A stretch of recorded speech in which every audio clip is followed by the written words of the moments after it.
everyone, welcome to or welcome back. Today's video is going to be my September TBR. We are going to be focusing on my physical TBR, which is why we're in front.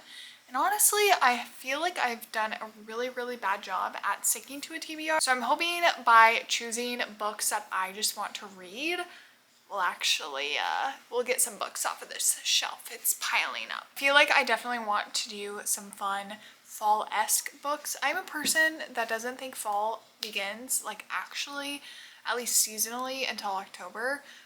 End of September, usually October though. I live in Kansas, so it's just super hot right now, and so fall is nowhere near. But I want to bring in some fall books so I can get into that atmosphere because fall is my favorite season. So that's kind of the vibe that we're going with. Ideally, I would like to get 4 to 5 books off of this shelf by the end of September. So yeah, like I said, we're gonna pick books that I really want to read. I do have a list that I created of 26 books I want to read in 2026. So I feel like at least 2 of those books should be off of this list. Those are our parameters. Let's go ahead and talk about the books that I'm reading in September, or at least hoping to read in September. Guys, I picked 5 books that I'm hoping to read in the month of September, and actually 4 of them are on my list for 26 books I would like to read in 2026. Let's go through these books. If you can't tell, I have a very dark themed. I'm going for, like I said, those fall vibes. It's Watching You by Lisa Jewell. This is a thriller. I was super obsessed with Lisa Jewell at a certain point in my life, like 3 or 4 years ago, and I just loved her thrillers. I thought they were so gripping, realistic, disgusting, like in a good way. Like she's just such a phenomenal writer. So I'm really excited to read this one. Just because it's not really my genre anymore. I think it's just been sitting on my shelf a little too long. But this one is, I'll just read the back. Melville Heights is one of the nicest neighborhoods in Bristol, England. It's not usually the sort of place where people are murdered in their own kitchens, but it is the sort of place where everyone has a secret and prying eyes lurk behind every curtain. So who has been murdered and who would have wanted one of their neighbors dead? So I don't even know if we know who was murdered, which is interesting. I'm curious what this will look like. But yeah, that's our first book we're reading in September. I have a second book in a duology. This is called Sea Witch Rising by Sarah Henning. I actually just finished the first book, which is basically a retelling of the origins of the sea witch in The Little Mermaid. It does follow like right after the conclusion of the novel. So it's about 2 sisters. I just really want to get this off my shelf. I don't think it's going to be anything great, but we're gonna read it anyway. It's been on my TBR for years. It's A Certain Hunger by Chelsea G. Summers. This is about a food writer, Dorothy Daniels, who loves sex as much as she loves food. And I think at some point, like, cannibalism almost is happening, and so I'm super excited to read about this. It seems like it's probably going to be like an erotic novel, not just in like a sex way, but with food descriptions, which I think just sounds super fascinating.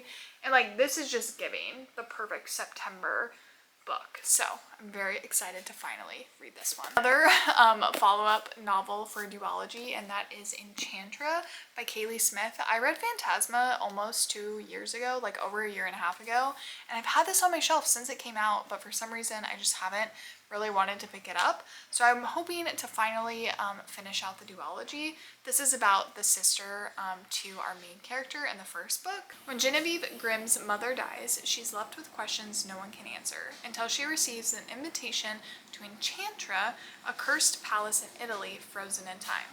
Though denied entrance by the sinfully handsome yet hostile Rowan Silver, Genevieve finds her own way in and soon realizes her mistake. For Enchantra is a twisted labyrinth where Rowan and his 6 siblings are trapped in a deadly game, at the mercy of a twisted devil and his ghastly spectators. Only one occupant of the house can survive. Genevieve now must win or die. Rowan warns her he is the deadliest of the Silvers, that he always wins, that her only chance is to compete as his wife. So they must convince their audience they're desperately in love.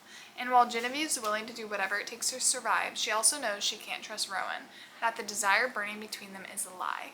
After all, it was Rowan who taught her Enchantra's first rule: never ever trust your heart. I think that sounds so good. I loved Phantasma. I think I might have rated it 5 stars, honestly. It was just such a quick, interesting, and fun read. So I'm sure this is also going to be very, very good. This book that I'm hoping to get off of my TBR is a romance, which is kind of different than all the rest that we're showing. But this is called You Again by Kate Goldbeck. I think I've had this. This will be my 3rd fall where I've had this novel, or maybe it'll be my 2nd fall. I wanted to read it during fall last year, but I never did, and for some reason I'm like, this feels like a very seasonal book where I need to read it when outside looks like this. And even though September is still going to be summer-esque, we're gonna manifest like getting cooler weather earlier. Read the back of this. It says, when Ari and Josh first meet, the wrong kinds of sparks fly. They hate each other instantly. A free-spirited, struggling comedian, Ari likes to keep things casual and never sleeps over after hooking up. Josh, a born and bred New Yorker, has ambitious plans to take the culinary world by storm and find the one. They have absolutely nothing in common except that they happen to be sleeping with the same woman. Wait, that's kind of awesome. Ari and Josh never expect their paths to cross again, but years later, as they're both reeling from ego-bruising breakups, a chance encounter leads to a surprising connection: friendship. Turns out, spending time with your former nemesis is fun when you're too sad to hate each other and too sad for hate sex.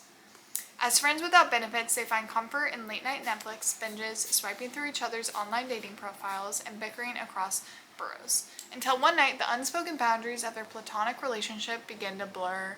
With sharp observations and sizzling chemistry, You Again explores the dynamics of co-ed friendship in this irresistible romantic comedy of modern love in all its forms. Wait, that's super fun. I'm really excited. I have heard that this is kind of like a When Harry Met Sally retelling, but I did not know that they were going to be sleeping with the same woman, so that's super funny. Okay, that is a very quick little September physical TBR. Hoping that I can get to all of these books so we can keep on knocking off books on the shelf. In the ideal world, a year from now, all of these books will be gone and it'll be new ones, but we have to start somewhere, and that's gonna be these 5 books. So thank you guys so much for watching. I will see you guys in the next video. Peace and love. Bye, guys.